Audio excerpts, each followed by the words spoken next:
Good morning. Here we are again. I hope you had a good weekend and are ready for the week coming up. I want to talk to you very quickly today about a subject because I've been watching Arcane. Obviously, I watched the first series, but I've just started the second. No spoilers from me and no spoilers in the comments. I was just wondering how amazing it is as a work of art, even though it's an animated series. And that made me think more about the way we represent very complex feelings through artwork, but especially through comics and through sort of popular culture and animation or anime. And I just want to draw your attention to a couple of works which I think are fantastic for in this topic. I think there's a lot of people that see comics and anime and animation, generally speaking, as childish or somehow immature or just not complex or sophisticated enough, and people think that clearly have never watched or read a comic in their lives. I think there are plenty of comics which actually explore really difficult topics and actually introduce difficult topics and difficult feelings for young people. And I think they're really useful for that. And not just quite so young as you can see. But I think generally speaking, comics are fantastic ways of talking about big emotions in a setting which is potentially fictional and safer than maybe the real world. Now, there are a couple of examples I want to bring to your attention. One is in Batman, the new 52 series. There is a storyline about two people who have to deal with an abusive father and an absent mother, and so Batman saves them. And again, no spoilers.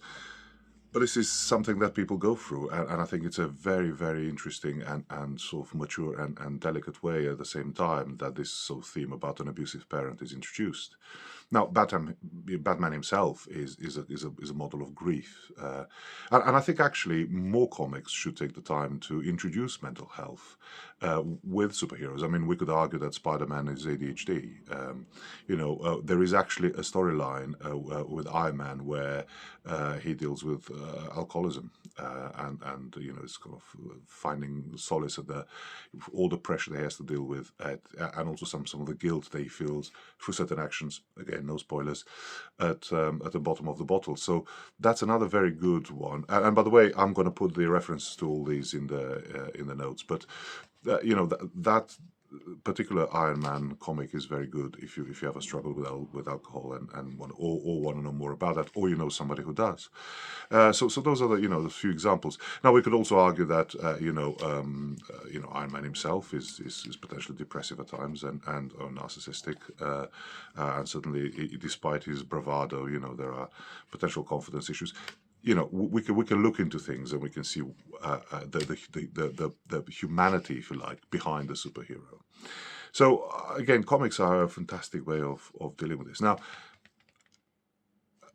from a LGBTQI plus angle, there's plenty of stuff there as well. Now I know, there's a lot of people that superheroes can't be gay, can't be trans or whatever, like queer people can't save the world for some reason, but clearly that's not true. We all know about Heartstopper, what a fantastic comic and now a TV series. If you've not checked out, check out the work of Joe Glass, who's somebody who's created the Pride, which is a superhero team, clearly with a lot of representation from various areas of the LGBTQI plus spectrum. So I would certainly recommend that you give him a try if you want more sort of representation. There are several sort of potential gay relationships in the more, if you like, mainstream comics. I mean, Poison Ivy and Harley Quinn are potentially an example. You have a trans representation as well in Marvel. Again, I'll put the notes as well. So I think it's important to have this representation. It's important to have this diversity in comics as well, and the way we actually understand the world through the eyes of a particular fictitious world, like a comic book world.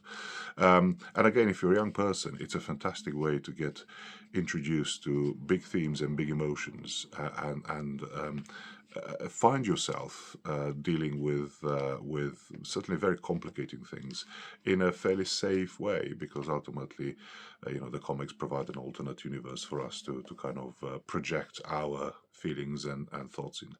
So I suppose today's message is read more comics. They're really, really good. They're really fun.